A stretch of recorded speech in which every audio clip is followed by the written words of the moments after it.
Tanya pada diri kita masing-masing, apa tujuan hidup kita ini?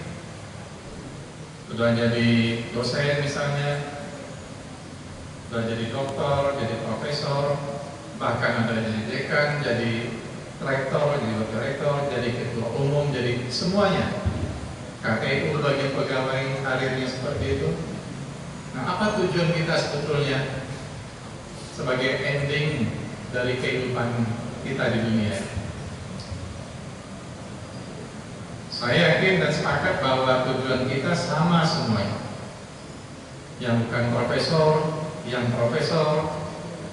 yang dosen, yang tenaga kependidikan, sama semua mahasiswa juga.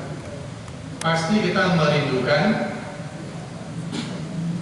merindukan surganya Allah Subhanahu. Gak ada yang lainnya. Itulah tujuan tertinggi kita, surganya Allah Subhanahu. Hidup di dunia kita mengejar surga. Jadi modal persyaratan untuk masuk surga itu sekarang kita dapatkan. Oleh karenanya kita harus punya ilmu, harus tahu kita apa syarat untuk bisa masuk surga. Dalam sebuah hadis dikatakan ada 4 golongan manusia yang dirindukan oleh surga. Hanya 4 golongan manusia yang dirindukan oleh surga. Apakah pribadi kita termasuk atau tidak? Saya nggak tahu nih bahasanya berapa lama bisa diselesaikan. Sementara ini kultum cuma 7 menit. Kalau nggak sempat selesai nanti berarti dalam 4 tahun ke depan harus selesai nih. Hari ini yang pertama, tahun depan solo yang kedua, sampai tahun terakhir jadi rektor yang keempat. Selesai kan? Jadi ada 4 golongan manusia yang dirindukan oleh surganya Allah. Bukan kita yang merindukan surga, tapi surga yang merindukan karena perilaku kita.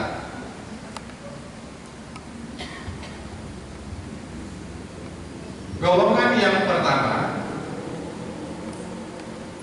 orang-orang yang suka, yang senang membaca Al-Quran. Mudah-mudahan begitu disampaikan orang yang suka, senang baca Al-Quran, tanya pada pribadi masing-masing. Apakah kita sudah melakukan itu?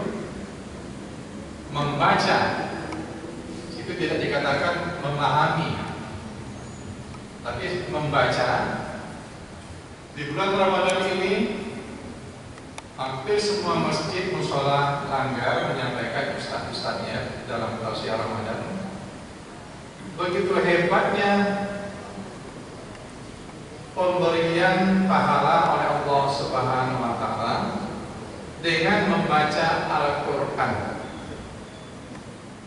Ibadah sunnah saja dibalas dengan pahala yang jauh berlipat ganda di bulan-bulan Ramadan, apalagi di dalam bulan Ramadan.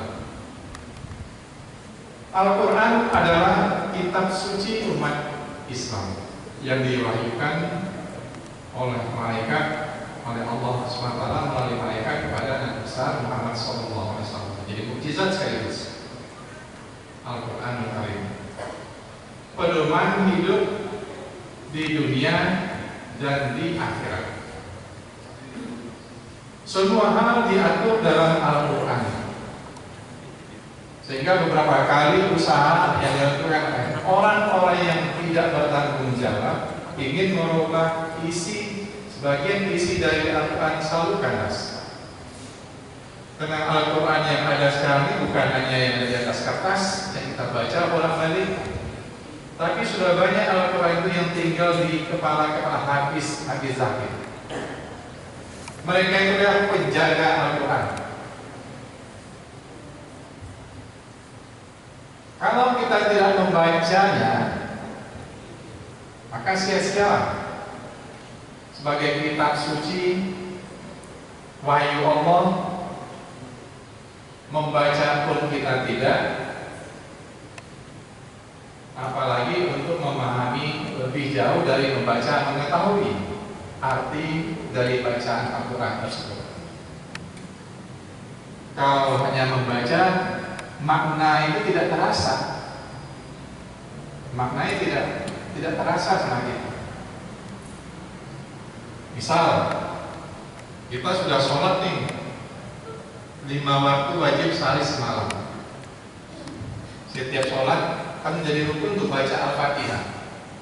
Kalau tidak baca Al-Fatihah, akan sah sholat. Apakah Al-Fatihah yang kita baca berlalu begitu saja? Bismillahirrahmanirrahim sampai dengan amin. Tapi kita tidak tahu artinya dari beberapa potong ayat tersebut. Oleh karena itulah bulan suci Ramadan sebagai bulan yang suci di mana diwahyukan diturunkan Al-Quran pada kita semua merupakan titik atau waktu untuk mari baca Al-Quran. Sekarang Al-Quran itu ada di kantong kita masing-masing, pada gadget kita masing-masing ada, pada handphone kita ada, pada smartphone kita ada. Tidak mesti harus kita memegang buku Al-Quran itu, kitab Al-Quran itu baru kita baca. Dalam banyak kesempatan kita punya waktu untuk itu melalui handphone, smartphone, dan media sosial yang kita miliki. Sehingga Al-Quran ini nanti akan membawakan maslahat bagi kita di yaumil akhir yang akan membantu kita di alam kubur sampai kita diantarkan kepada akhirat nanti. Percaya itu dan harus kita yakini. Yang kedua, golongan manusia yang dirindukan oleh surganya Allah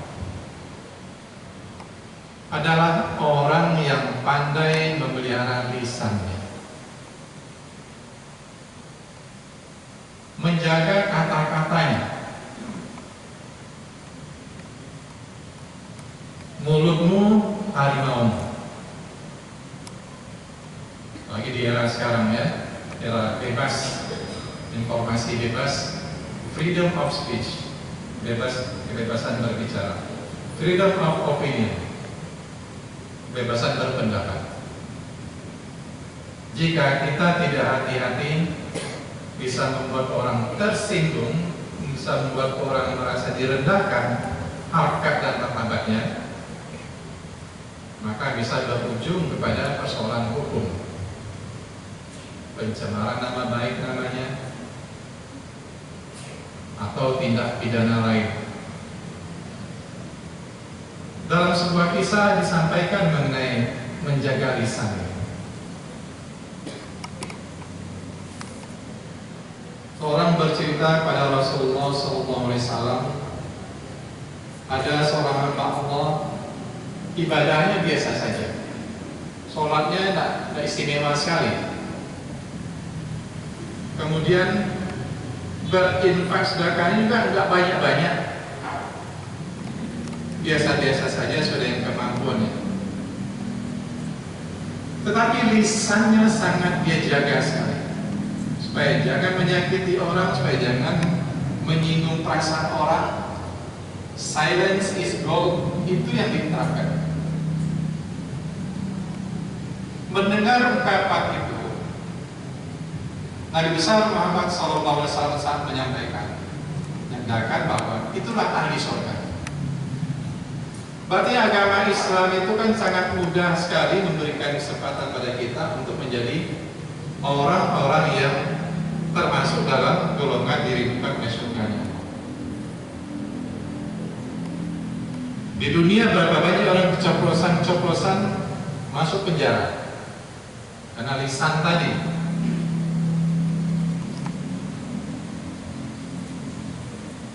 Imam Ghazali juga menyampaikan pertanyaan kepada muridnya, apa yang paling tajam di dunia ini? Dijawab oleh murid-muridnya, keris, pedang, pisau, dan segala macam. alat yang tajam-tajam itu disebutkan sebagai yang paling tajam. Itu benar tajam. Tapi yang paling tajam adalah lidah manusia. Jika kita menyakiti orang, itu jauh lebih sakit dibandingkan dengan jika kita tersayat oleh pisau, tertusuk oleh pedang. Tidak habis-habis kalau tersayat, sembuh, dah. Tapi kalau hati yang terluka karena ucapan lisan dari kita,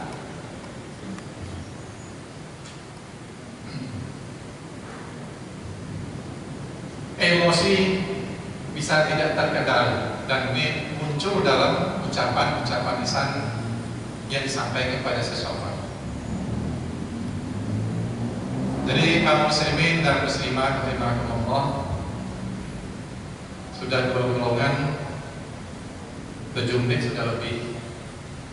Nah, saya minta izin dulu, kalau dibolehkan saya selesaikan mungkin sampai jam 2 lah ya.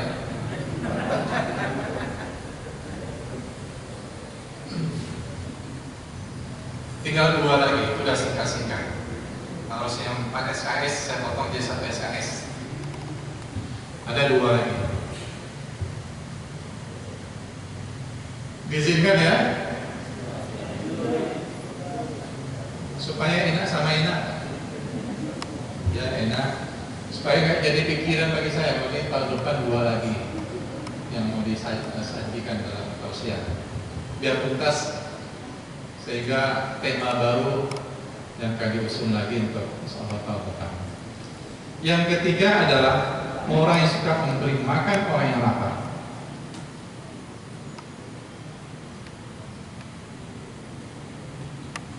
Bulan puasa identik dengan lapar.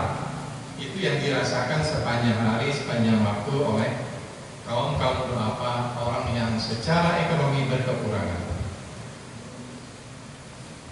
Maka kita merasakan saat ini, kita punya uang, kita punya makanan, tapi kita tidak mau merasakan lapar, merasakan dahaga saat ini, karena kita sedang berpuasa. Mereka yang tidak berpunya itu merasakan sepanjang waktu, kadang makannya sekali 3 hari, sekali 2 hari. Oleh sebab itu, kebiasaan untuk membantu orang-orang yang sedang kesulitan secara ekonomi sangat terpuji, bahkan termasuk golongan manusia yang dirindukan oleh Allah, oleh surganya Allah SWT. Hal ini juga lah yang membuat kita di UIR membuatkan acara, melaksanakan program Jumat Berkah UIR. Ini sudah bulan yang ketiga, insyaallah besok siang sudah ada sasaran-sasaran kaum duafa yang sulit. Kadang hanya hidup seorang istri dengan 4 orang anak sebagai tukang cuci, harus kontrak rumah, 40.000 rupiah sehari pendapatannya, 1.200.000 sebulan, kontrak 400.000 untuk makan, untuk anak-anaknya 4 orang dari situ semua. Ini sekaligus merupakan penguatan terhadap visi UIR yang baru, menjadi universitas Islam berkelas dunia berbasis iman dan takwa. Penguatan iman dan takwa terus dilakukan, dan kebijakan baru sudah kita lahirkan juga. Semua dosen, semua pegawai harus lulus baca Al-Quran, harus dapatkan sertifikat, karena sertifikat itu menjadi lampiran yang selalu ada untuk setiap pengusulan kenaikan KGB, untuk pengusulan promosi, kenaikan pangkat dan segala macam. Dengan demikian kita harapkan kita akan menjadi manusia-manusia yang termasuk dalam golongan yang dirindukan oleh surganya Allah Subhanahu wa Ta'ala. Yang terakhir adalah yang dirindukan adalah orang yang berpuasa di bulan Ramadan. Ini adalah Ramadan. Berpuasalah kita seolah-olah Ramadan 1443 Hijriah ini adalah puasa yang terakhir bagi kita. Nah, bisa dipastikan tidak seorang pun yang bisa memberikan garansi apakah Ramadan tahun depan 1444 Hijriah kita akan ada. Karena sudah ada banyak contoh sahabat-sahabat kita, orang-orang hebat kita, kolega kita yang dulu ada, sekarang tiada. Kullu nafsin za'iqatul maut. Setiap bernyawa pasti akan mati, dan kematian adalah teman yang paling dekat. Kematian adalah kawan yang paling dekat. Bukan istri. Ini hari kita di kampus, istri kita, keluarga kita ada di rumah, datang malaikat maut, itulah ajal yang paling dekat, kematian yang paling dekat sekali dengan kita. Yang paling jauh adalah masa lalu. Masa lalu tak akan pernah bisa kita capai kembali, tak akan pernah bisa kita raih kembali. Ketika rambut masih hitam, sekarang sudah putih, nggak bisa lagi saya kejar yang hitam kecuali dicat. Nah, itu bukan alamiah lagi, sesuatu yang kita ada-adakan. Mari kita jadikan puasa Ramadan ini sebagai puasa yang terbaik dalam hidup kita. Semoga kita semuanya sama-sama bergerak untuk memajukan Islam Riau, memajukan Yayasan Lembaga Pendidikan Islam Riau. Bersama kita bisa.